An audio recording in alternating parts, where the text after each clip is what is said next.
Alright, you guys. This is big old Bertha the Bourbon here. This is my wife's ride. But I have this thing, it's a '08 Suburban.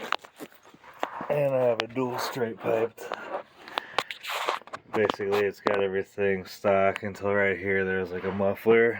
Cut it off, singled, and then bam, Y piped it to duals, up and over.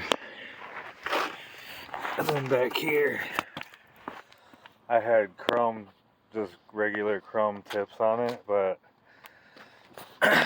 about 2 days ago I had them replaced and put these black ones with the rolled tips on it. The other ones are 3-inch, these are 4-inch tips. So, I'll give you guys a little cold start here. Hang on. Let me just put you down in the mud, I guess.